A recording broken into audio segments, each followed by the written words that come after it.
Just about 2 years after Hurricane Sandy struck New Jersey, people are still out of their homes. There are infrastructure concerns. Why is this process taking so long, Governor Kean? Well, look, we've done better than we did after Katrina, but we're still learning. We did the businesses first because that was trying to bring back the economy, and a lot of the people who have problems still have individual problems that have to be solved. FEMA's better than it used to be, but still not as good as it should be.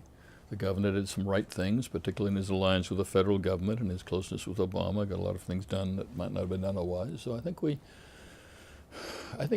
did a good job, but not good enough. There are still people out there who have problems, and we got to see why and try and make sure when the next storm comes, and it will, that we don't have those problems again. How difficult is it to oversee a reconstruction effort of this magnitude? Well, it's made more difficult in New Jersey because of so many units of government. You have municipalities really shouldn't be dealing with it on a town-by-town basis. Should be dealing with it on a regional basis. Governor Kean put into effect CAFRA, coastal development there, and even he tried to do some things that would have made it stronger and more coherent. The legislature wasn't accommodating at that point. But we really do have to approach this on a broader scale. What about the people most directly affected, and those who want to rebuild, get back into their homes, get back into their communities in the way they were before? How hard is it for them to understand what's at stake, particularly to safeguard the future so this doesn't happen again? They're not going to do it the way they did it before because their home was destroyed. And unfortunately, if you believe the science, and I think both of us do, we're going to have some pretty bad storms and a lot of freak weather coming up. We're a coastal state, a very small state with over 100 miles of coastline. And so it's very important when we rebuild, we do it right.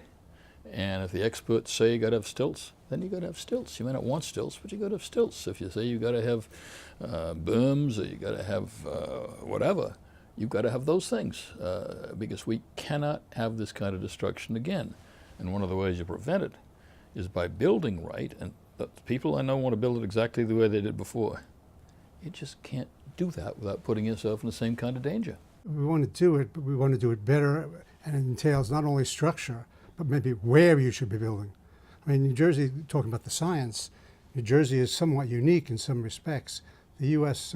Geological Survey has designated New Jersey as a hotspot. And what that means is that not only is the sea level going to be rising as a result of climate change, but the land is sinking. Subsidence is taking place in New Jersey because much of the land at the coast is under an aquifer. As we pump down the aquifer, the land literally is sinking. And so if you're going to have a 3-foot increase in sea level and you have 2-foot reduction in terms of the land, you have a 5-foot total increase in inundation from the ocean.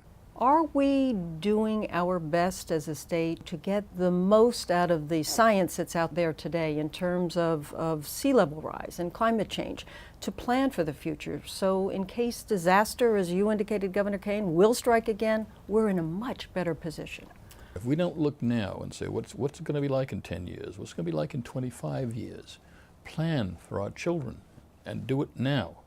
If we don't do it now, we're not going to be able to do it in the future. I mean, what's interesting is that most of our efforts have really been adaptation. We're trying to adapt to what's going to happen in the future. We're not doing very much on mitigation, cap and trade, carbon tax. We got out of Reggie, which was not smart. There are things that we should be doing to try to make sure that as we plan for the future, we know what the future is going to be. If we have a business as usual approach, planning for the future will be almost irrelevant. We have to anticipate where we'll be and plan for that level. So what about lessons learned for New Jersey? Unless we start preparing, unless we start preparing for the kind of sea rise and land lowering that Governor Florio is talking about, unless we understand what that's going to mean for businesses and for people, unless we take action now, action is going to prepare us for 10 to 25 or 50 years from now, this state is not going to be the state it is now, and this state is not going to be a state that's going to attract jobs or attract people. It's going to be a state that's in deep trouble. So this is very, very important. And now is the time to act, not 10 years from now. I mean, it's interesting that abnormal weather events will no longer be abnormal. So I mean, we just have to look forward and prepare for these types of things that are becoming. And so the process goes on.